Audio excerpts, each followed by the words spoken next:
En los últimos 10 años, 160 personas han muerto en accidentes en Castilla y León por culpa de las inclemencias meteorológicas. Un informe revela que los conductores necesitan formación y que un 13% no tiene al día el mantenimiento de sus vehículos. Buenas tardes. Y en el Pleno de las Cortes, a vueltas con la vivienda. Sigue siendo uno de los problemas más importantes, sobre todo para los jóvenes. Y Gobierno y oposición se han lanzado reproches mutuos. Noemí Morante. No ha habido consenso ni en el debate sobre la gestión de la Junta ni en la efectividad de la ley estatal. Unos y otros han defendido modelos diferentes para solucionar un problema que en esto sí ha habido acuerdo. Es de los más graves en Castilla y León y en España. Las universidades públicas a examen. En Castilla y León hay 4. Tienen problemas de financiación, pero hay una parte positiva. Ha mejorado notablemente la gestión del talento y el índice de empleabilidad. Nuevas denuncias contra el PSOE por acoso sexual. Ahora ha sido el presidente de la Diputación de Lugo. En pleno caso Salazar, la sesión de control al Gobierno ha estado marcada esta mañana por los reproches del PP a Pedro Sánchez. Alba Villalba. Sí, Feijóo cuestiona el feminismo de Sánchez y le acusa de estar al lado del acosador y no al lado de la acosada. Además, Sánchez se ha defendido señalando que, a diferencia del Partido Popular, el PSOE asume el error, pide perdón y actúa. En cuanto al tiempo, poco a poco irán remitiendo las precipitaciones. Será a partir de esta tarde. Las temperaturas máximas bajan, pero atención porque seguimos con ambientes suaves. Sergio. Van a ir desapareciendo las precipitaciones, Antonio, que todavía persistirán un poquito más en la mitad oriental. Sin embargo, por el oeste se irán abriendo incluso algunos claros. Temperaturas que siguen suaves, aunque van a descender, siguen siendo suaves. Vamos a estar alrededor de los 10 grados en las 9 capitales. Robe Iniesta ha muerto a los 63 años de edad. El líder de Extremoduro se había convertido en una de las figuras musicales más importantes de las últimas décadas. Poesía desgarrada, filosofía y directos sin concesiones han marcado la carrera de un artista único. Hoy tampoco he probado bocado, ya comeré mañana. Penúltimo pleno en las Cortes Autonómicas. 2 de las propuestas debatidas hoy coincidían en uno de los temas que más preocupa a la población, la vivienda. Materia común, pero diferencias en los argumentos. Noemí. Por ejemplo, el Partido Socialista proponía la creación de un consorcio, de una ley autonómica y la adhesión a una ley estatal que facilitaría, han dicho, recibir importantes inversiones. Esta proposición de los socialistas no ha salido adelante. Sí que ha salido la del Partido Popular, que ha reprochado al resto de los grupos que se hayan tumbado unas cuentas que incluía una alta inversión en esta materia. El PP ha defendido la actuación de la Junta y ha criticado que desde que está Pedro Sánchez en el Gobierno el precio de la vivienda se ha disparado. El problema está claro para todos. Disponer de un empleo o de unas rentas familiares no es garantía para acceder a una vivienda. Un joven que no se puede emancipar y que tiene que destinar más del 60% de su salario al alquiler. Hasta aquí el consenso, reproches por la responsabilidad. El Estatuto de Autonomía concede a la Comunidad de Castilla y León la competencia exclusiva. Para no tener competencias, el Gobierno de España no sé qué hace regulando con una ley estatal. Y diferencias en cuanto a las soluciones. No denigrar a los propietarios, no coserles a impuestos, dar seguridad jurídica y algo fundamental, no proteger la ocupación. La vivienda tiene que ser considerado un derecho social, un bien social, no un producto mercantil. Si no enfrentan el problema de oferta, si no enfrentan el problema de demanda, el problema de la vivienda va a seguir ahí. ¿Y qué han hecho los gobiernos de este país y de esta comunidad? Al rico bono de piña electoral. El PSOE pide unirse a un plan estatal que para el PP no funciona. A pesar de la política del Partido Socialista de Pedro Sánchez en estos 8 años de gobierno, uno de los factores que contiene precio es el incremento del parque público de vivienda que ha hecho el Gobierno del Partido Popular de la Junta de Castilla y León. Exigimos al Gobierno de Mañueco la adhesión y ejecución plena del Plan Estatal de Vivienda. Su bloqueo injustificado impide a los ciudadanos beneficiarse de una inversión histórica. Y el PP reprocha a los grupos haber tumbado unos presupuestos que aumentaban la inversión en vivienda. En este pleno las Cortes han pedido a la Junta que reclame al Gobierno central más medidas para prevenir y contener la peste porcina. Entre otras cosas pide ayudas para las explotaciones afectadas por esta crisis, mitigar las restricciones a las exportaciones y controlar la población de jabalíes a través de la caza. Lo han hecho con una proposición del PP a la que solo se ha opuesto el Grupo Socialista, que dice que se deben reclamar más medidas a la Junta porque tiene competencias.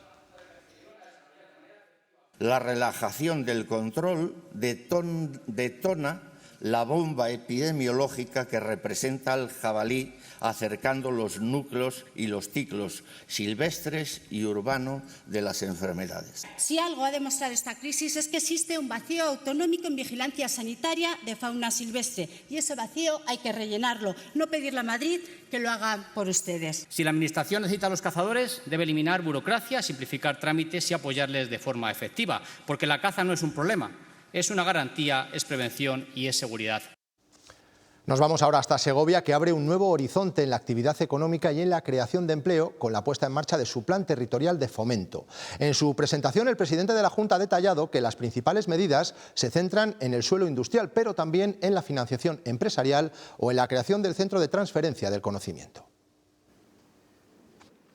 Este plan de fomento para Segovia será un instrumento fundamental para el futuro de la capital y de la provincia. Así lo ha asegurado Alfonso Fernández Mañueco durante su presentación. Ha contado con una inversión de 89 millones de euros, la mayoría aportados por la Junta de Castilla y León, y se beneficiarán 85 municipios. Con este programa se busca dar un impulso al sector industrial, también fomentar el emprendimiento y atraer proyectos innovadores. Se extenderá hasta el año 2030.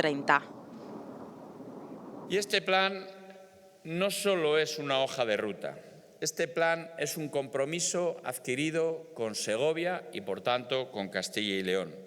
Apostamos por la industria, apostamos por la innovación, apostamos por el empleo, porque sabemos que detrás de cada inversión hay oportunidades para las personas y para nuestros pueblos.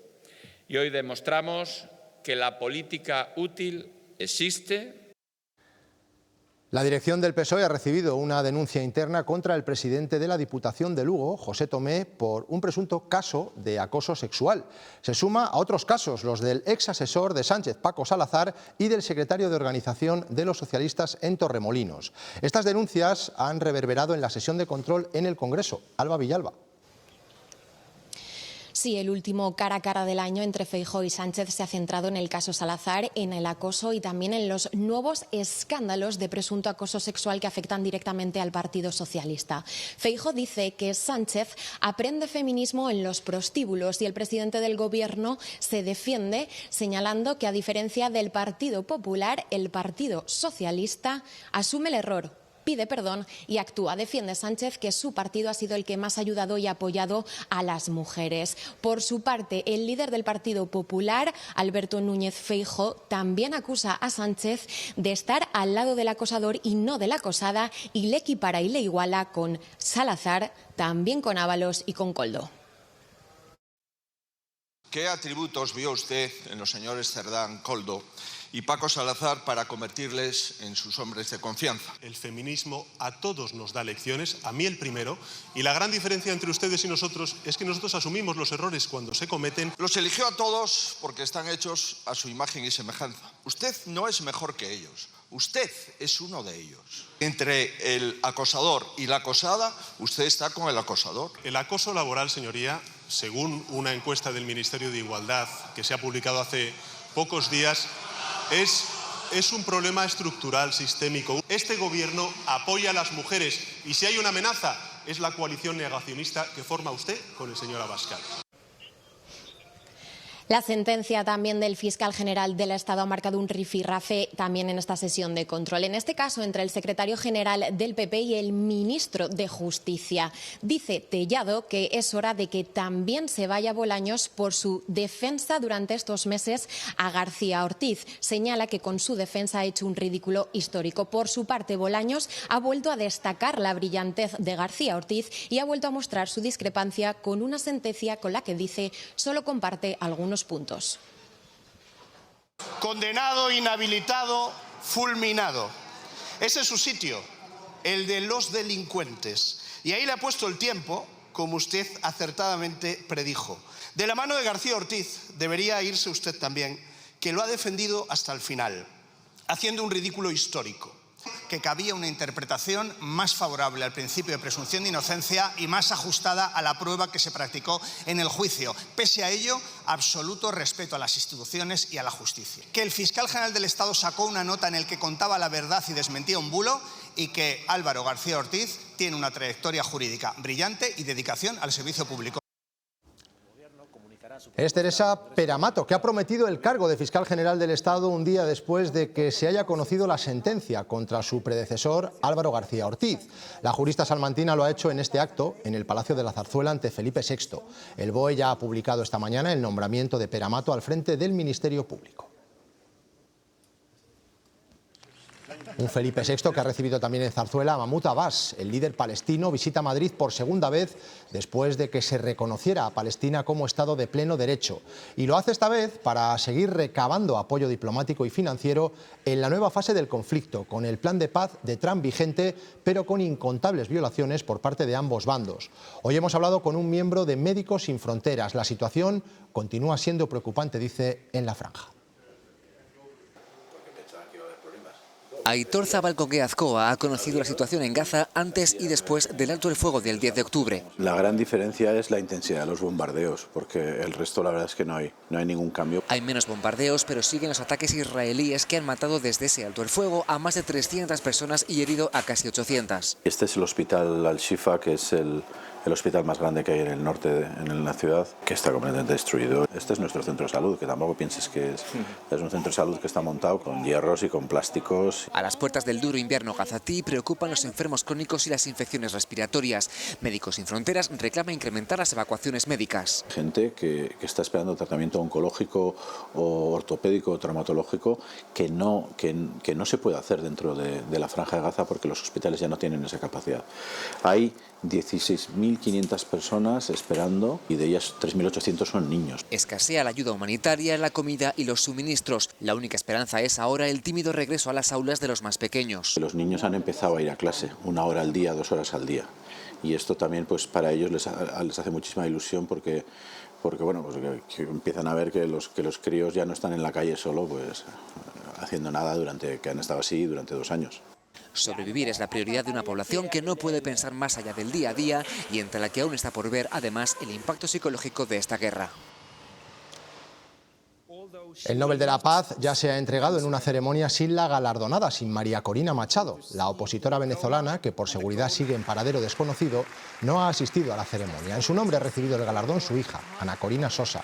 Entre los asistentes también hemos visto al líder venezolano Edmundo González.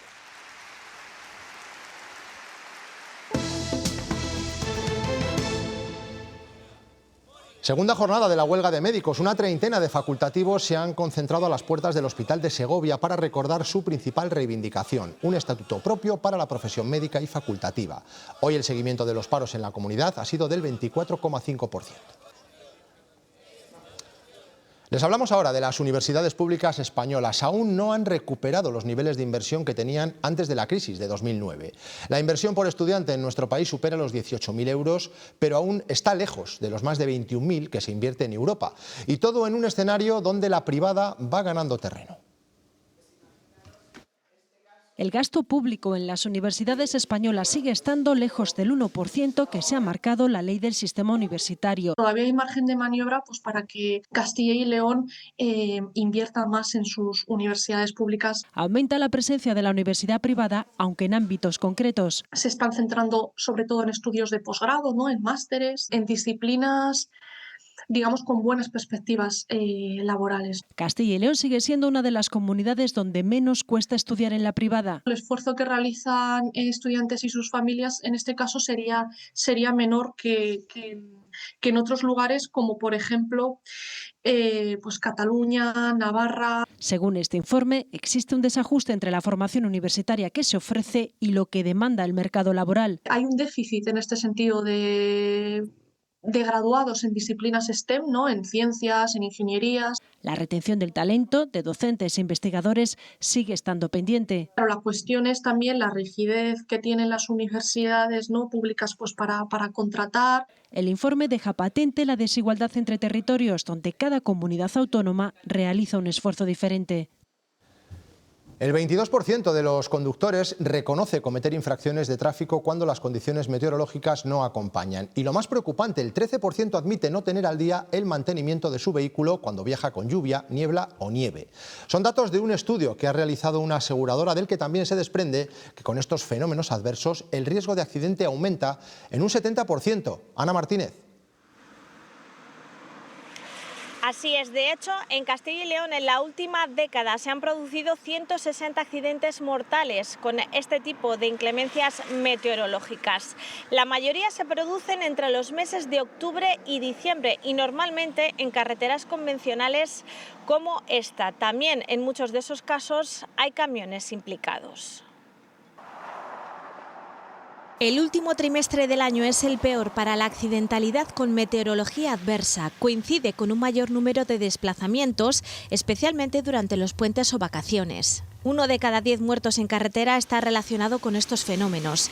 La lluvia es el más habitual en los accidentes en carretera y la niebla es la que mayor proporción de fallecidos causa. Dos grandes problemas en la conducción: falta de adherencia del vehículo y mala visibilidad. Hombre, la nieve es muy incómoda, peligrosa, pues que depende del vehículo que lleves, pues patinazos y demás. A veces la lluvia cae demasiado rápido y no le da tiempo al limpia, se empañan los cristales. Sobre todo cuando hay rachas de viento fuertes y tienes que ir llevas mucho camión y tal.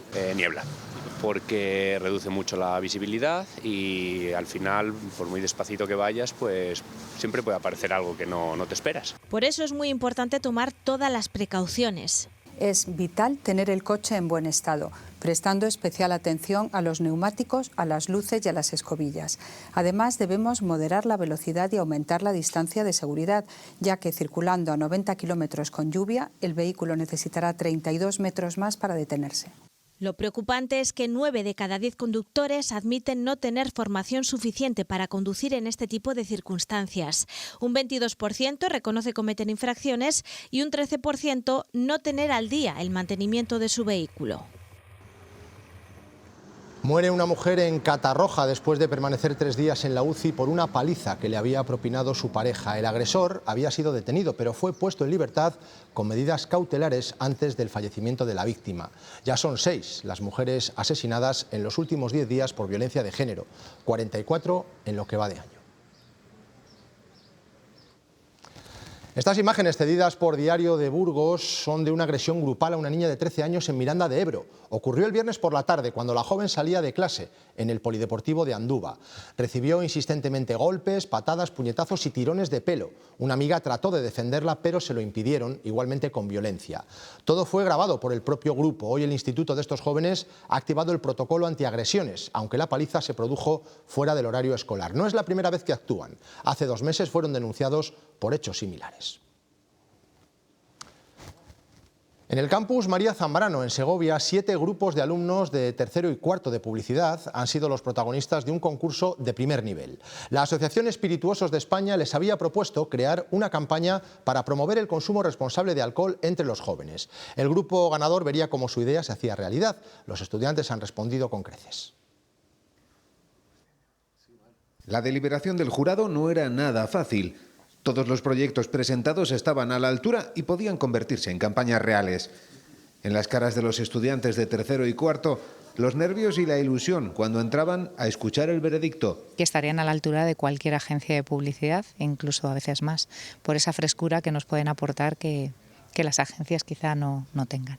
Antes de mencionar al grupo ganador, una sugerencia al Ayuntamiento de Segovia para que dé vida a una de las campañas que lleva por título "El tamaño sí importa". Y queríamos referirnos a que evidentemente no es lo mismo beberte un vaso o un cubata que la botella entera. Pero ganador solo podía haber uno, y ha sido esta campaña: controla el juego, no te pases de copas. Queríamos plasmar lo que es los juegos de cartas con el controlar los juegos y controlar el exceso de alcohol.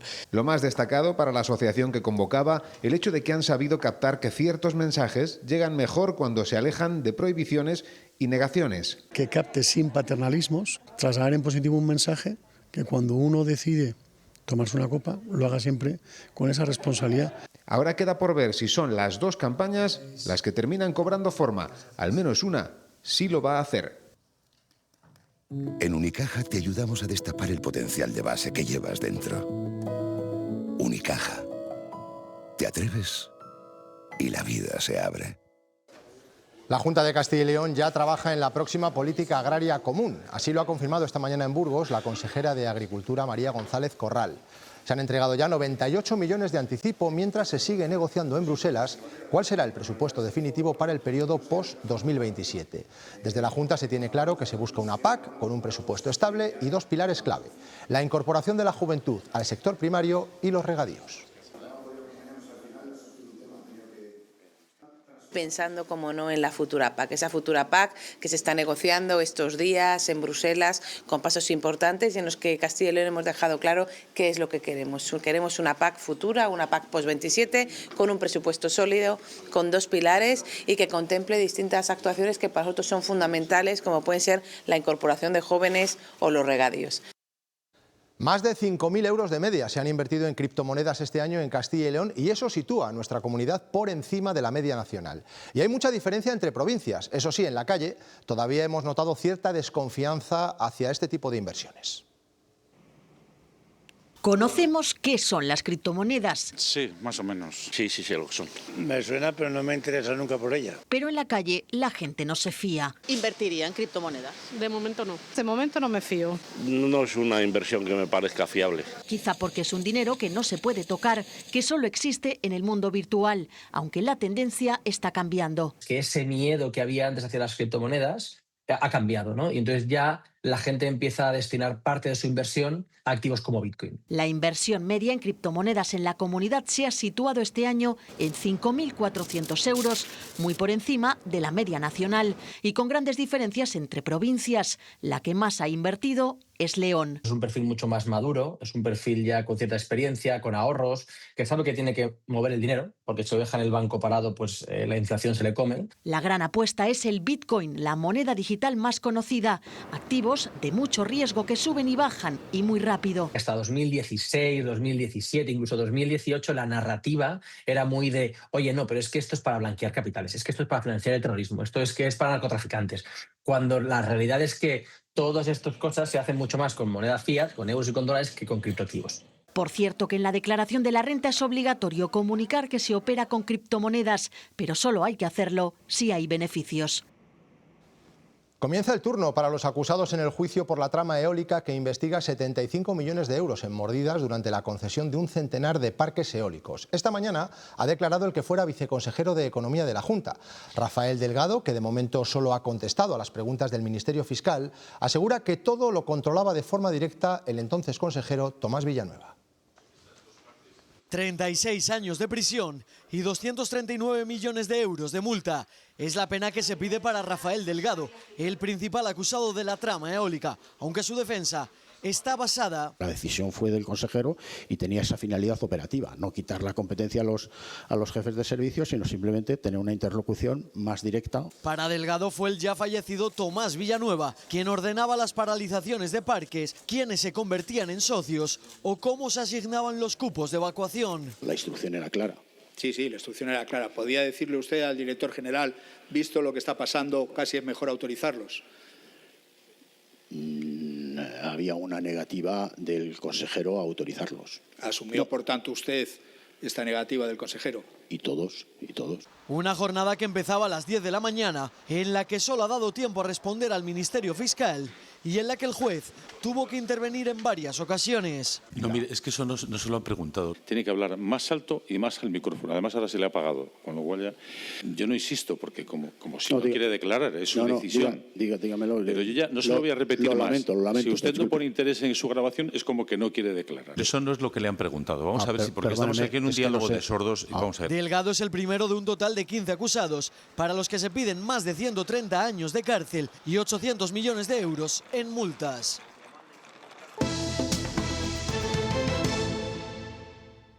Es otra moda más que no sé si de dónde se la han sacado ahora, ellos no van a hacer, no lo van a recoger o no van a hacer esas cosas, los niños. Demasiada moda, pero bueno.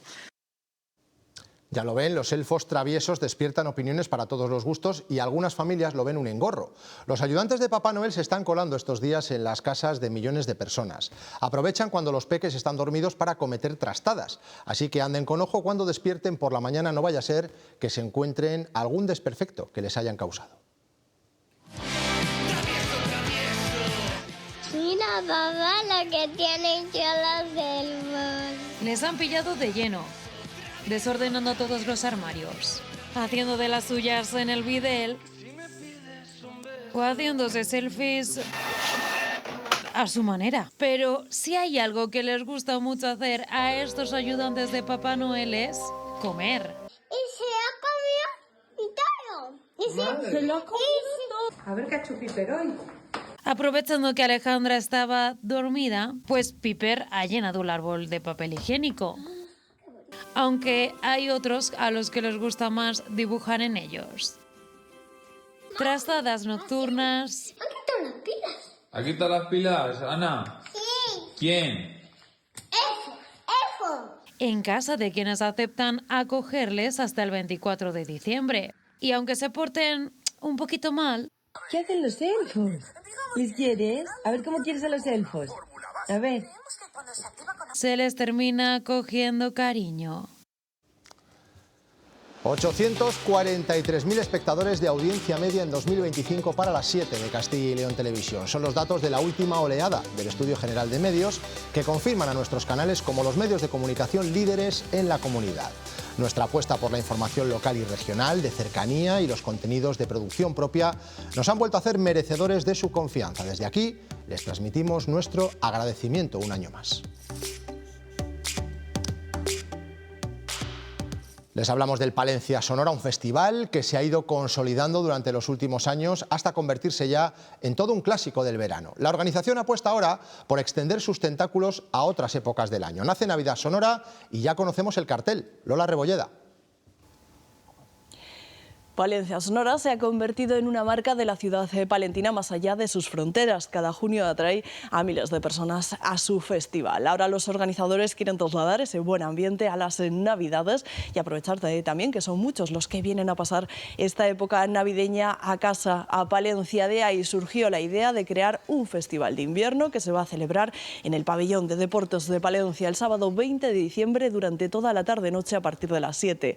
Ángeles Stanich, Hola, la Love You están entre las cabezas de cartel. Abrirá a las 7 de la tarde el Inquilino Comunista, ¿no?, con un poco de música, y a las 7:30 dará comienzo Comandante Twin, que es una banda que ya tiene 3 discos, va a sacar ahora su 4º disco, pero es una banda que yo la considero que está como para explotar, ¿no? Tiene ya una buena legión de fieles y bueno, pues pensamos que es un muy buen inicio del festival. El rock español lleva 2 días de luto. Si ayer fallecía Jorge Martínez, cantante de Ilegales, esta madrugada nos ha dejado otro mito de nuestra música, Robe Iniesta. Esta imagen es la despedida que dedicaban en la página web de su discográfica al líder y fundador de Extremo Duro, una leyenda cuyo legado trasciende lo musical. Son milagros que suceden a veces. Localidades humildes como la cacereña Plasencia alumbran a genios universales como Roberto Iniesta. Su nombre estará siempre ligado al de Extremo Duro, un proyecto que pasó de casetes con sonido de garaje a producciones maestras. Su rock transgresivo, como ellos mismos lo definieron, pasó por encima de la industria musical y conectó de forma fulgurante con jóvenes y adolescentes de los 90. Conciertos como este en Valladolid en 2008 congregaban no a miles de fans, sino a seguidores de un profeta con un lenguaje propio, una poesía visceral, a veces tan sucia y marginal como puede ser la propia vida. No quiero ver injusticia, no quiero ver miseria. Muy ligados a Platero y Tú, compartieron con ellos proyectos e incluso guitarrista Iñaki Antón. Después vino la ruptura y quedarse a solas como Robe Iniesta, en una etapa más lírica y reposada. Hace un año, una embolia pulmonar le canceló 2 briefings en Madrid, pero antes se marcó esta última maravilla con Leiva, uno de sus incontables deudores.